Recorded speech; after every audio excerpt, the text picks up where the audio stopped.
What up, geeks? Welcome back to our channel. I'm Mick Fraser and I'm playing Diablo 3 on Nintendo Switch. Now, I'm not doing this because it's new, because it's not. It's been around for quite some time.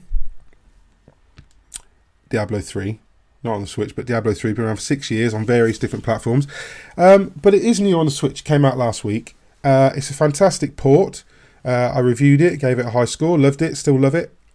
Probably will never not love Diablo 3, but Blizzard have had a bit of a shitty week. So I'm playing it not because I don't feel sorry necessarily for Blizzard, right? But I don't know if any of you saw the BlizzCon last week. It wasn't brilliant, right? Basically, in case you don't know, Blizzard held BlizzCon. It's a great event that fans of Blizzard and fans of gaming in general love. Everybody kind of was expecting an announcement of Diablo 4 because it's been 6 years since Diablo 3. I know there was like 10 years between 2 and 3, but everybody was kind of hoping that this was going to be the announcement of Diablo 4. And it wasn't, right? They went through the whole convention. It was wonderful. Everyone's having a great time. It got to the end. We're going to announce some Diablo related. I mean, everybody was kind of shitting bricks at this point, waiting for a Diablo 4 announcement. And what we got instead was an announcement of Diablo Immortal, which is a mobile port of Diablo. Not a port, a mobile version of Diablo. It's not a port of anything. It looks a lot like Diablo 3. It also looks a lot like a couple of other fairly generic mobile action RPGs, but regardless, people didn't like it. There was a backlash. Fucking hell, right? I know, gamers in a backlash. I mean, that's front page news right there. But yeah, there was a backlash from fans and non-fans and people who just wanted to get on the outrage wagon for a bit. So Blizzard have had a funny week, and I'll be honest, I was one of the people who was not outraged. I don't do outrage, really. Okay, that's bullshit. I do outrage all the time. But I wasn't outraged about this. I was just a bit pissed off that we didn't get the Diablo 4 announcement because that's what I was hoping for. And I don't care. If Diablo 4 is announced and it's going to be a PC exclusive for a year or whatever, I'll live with it. I'll wait for it for consoles. I don't mind that. But I didn't expect, and I wasn't hoping for a Diablo announcement on mobile. Nobody was, right?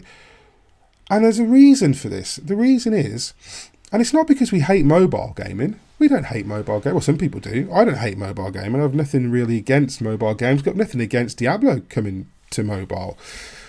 My biggest issue with it is that it's not fucking Diablo 4. And that's me. That's the entitled gamer in me going, what the hell? Why aren't you giving me exactly what I want when I want it? Which is now. And Diablo 4.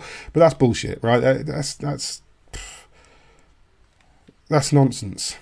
Right? That kind of entitled attitude that some people have, not just gamers, but lots of gamers have, is bullshit. That's not, you don't deserve anything. You're not entitled to anything. Right? You paid for Diablo 3 once, and you've got Diablo 3, right? You haven't paid for Diablo 4 yet, so no one's taken anything away from you, right? It's not like Blizzard said, here's Diablo Immortal, but we're taking away Diablo 1, 2, and 3. They didn't do that. So kicking up about it is just a bit silly, right? Because they don't owe you a fucking thing in that respect, right? But I can see why people were upset, because we wanted Diablo 4. We didn't want a mobile game. And the thing about mobile games is, yeah, they do have this stigma, and some of them have earned it, right? Let's be honest. Monetization is very, very easy, and it's still loot boxes, microtransactions are the devil, right?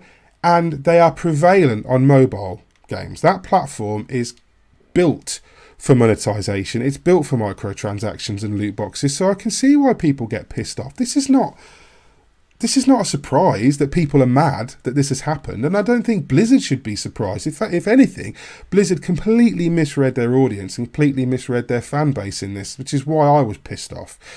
But I can see I can see why Blizzard are doing this. and it's obvious that it's to make money, that they're a business, they got to make money. I'm not happy about it, but it's the way the world works.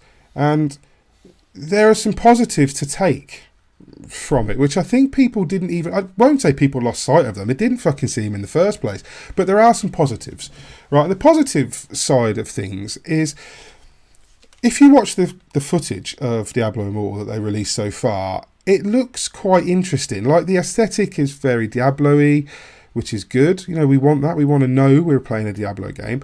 But more than that, it's got some interesting mechanics. Like, it looks like there's a bit of verticality to it. It looks like there's some, you know, there's climbing from level to level and things. That's not been in a Diablo game before. There are stairs up. But it's not a vertical game. Diablo's always been quite a flat game. So the possibility of sort of new mechanics that could transfer from Diablo Immortal into Diablo 4 when it releases, that's not a bad thing. And it's worth remembering, while we're all being upset and pissed off, that this is 2018. Blizzard are a bit hit and miss when it comes to monetization. Like, they're a little bit unpredictable.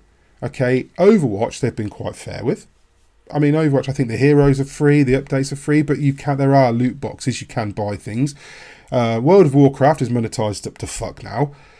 Hearthstone is, but then Hearthstone is it's a card game. You know, people are used to paying money for card games. That's not really, there's nothing really wrong with that. If it was a real game, if it was a real card game, you'd be buying card packs, right? They wouldn't just deliver them free to your door. So expecting a video game company to do that is a little bit unfair. But that's a bit different. Now,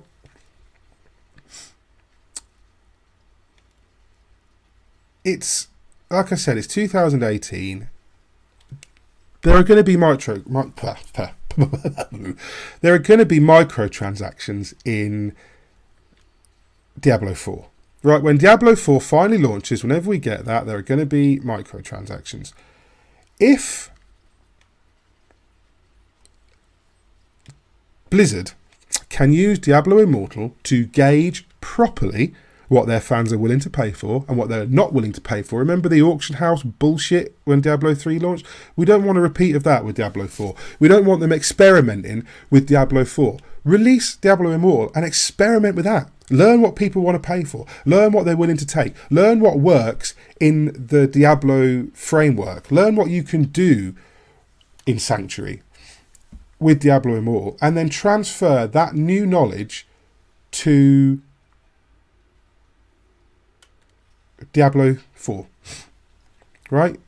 Learn what you can from Diablo Immortal and transfer that knowledge to Diablo 4, and everybody will thank you for it.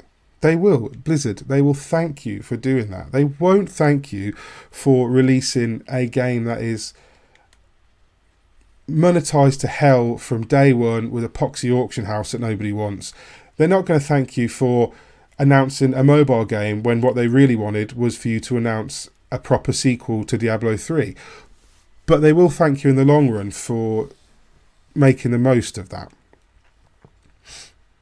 So yeah, I mean, it could be a good thing if it proves.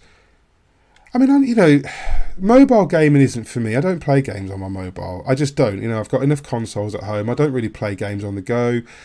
I didn't really play games on the Porcelain Throne until I got the Switch, which, by the way, Diablo 3, while on the loo, is some kind of weird heaven. In fact, I kind of want other games on the Switch so that I can play them on the loo. I want to play Destiny on the loo. I'm looking forward to playing Warframe on the Kazi. That's going to be fucking awesome. That's going to really transform my toilet experience. And so I want to see more games. I can see more things on the toilet console. I don't mean the Switch isn't a toilet. I love my Switch. I'm not suggesting there's anything. It's not a toilet console, but I use it on the toilet a lot. But so yeah, there's some things I'd like to see on Switch. You know, there's other games that could come. I know I've just gone completely off topic there. I'm done with the Blizzard thing, by the way. Get over it. It's happening. You know, I'm getting over it. There's going to be a Diablo game on mobile. You're either going to buy it or you're not. What else is there to say, right? So I'm going to talk about now Diablo 3 on Switch, and what it kind of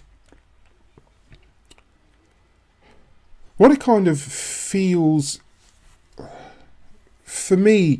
Like, I always wanted Diablo 3 on the Switch. I've been waiting for Diablo 3 on the Switch since the Switch came out. So and now to have it is brilliant. It really does fit. Like, everybody wants to sell their game. When there's a port announced for a game on the Switch, everybody says it's perfect for the Switch. Perfect Switch. It's not always perfect for Switch. Dark Souls 3, Dark Souls Remastered, yeah, head on straight. Dark Souls Remastered, not perfect on Switch. Doom, not perfect on Switch.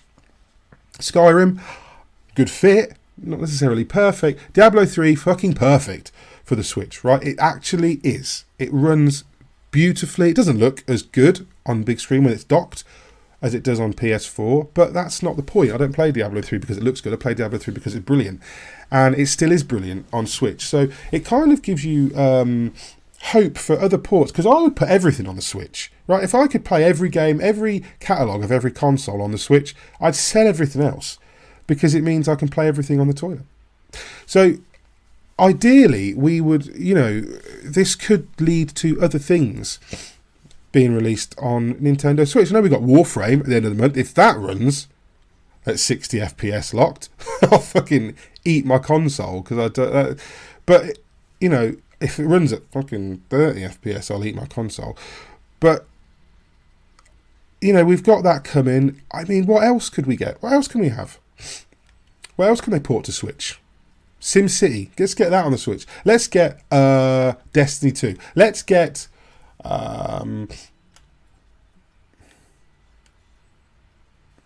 Prototype. Let's do that. Let's do Darksiders. Darksiders would run beautifully on the Switch. Darksiders and Darksiders 2. It's time. Darksiders 3 is out at the end of the month. I think with the Wii U they ported like Batman Arkham City, was it, they put on the Wii U? And they put a couple of Assassin's Creed games. There was a Call of Duty game on the Wii U. Wasn't there? I'm sure there was. I should fact check this shit, but I'm sure there was. I'm sure the Switch can handle stuff. Dumb it down a little bit if you must, but those are better. But I'm not putting it on because I've got this transmog. Look, my dude is transmogged up, and it looks awesome. So at the minute, I'm not changing anything, and no one cares what I'm doing anyway. It's all in the background. Bounty complete. Let's go and get another one. So yeah, I would put everything on the Switch if I could. In fact, I tell you what, in the comments, tell us what you want to see on the Switch. What 3 games, if you had a wish list, if it was wish list time, if we were saying, if somebody said to you, we're going to port everything, what 3 games do you want first? Which 3 games, or actually, we're not going to port everything. We can only ever port 3 more games, but they can be any game you want. Which 3 games would you port to the Switch? Right? You tell us. You tell us which games you would port to Switch, and you know what? Maybe we'll make it happen. We won't, that's bullshit, we can't do that. But we can talk about it, which is the next best thing. So yeah, tell us what you think. Tell us what you'd like to see ported to the Switch. Because Diablo 3 works really well on Switch. And other games could work really well. And it kind of is a nice balance this week, because we've had the good Switch launch of Diablo 3. Everybody's really into it again, and it kind of does balance out the whole Diablo Immortal thing a little bit. And if nothing else, Bethesda have kind of got on a bit of a freebie this week from the Fallout 76 hatred. So there's that. Blizzard have done them a favour, to be honest. So there's some good things that have come out of it. And also, it's kind of united people, right? I get, gamers come together in their unanimous outrage for things, and it's good. It creates debate, and it creates conversation, and it creates arseholes. It brings the arsehole out of people, but it does create debate. It does bring recourse.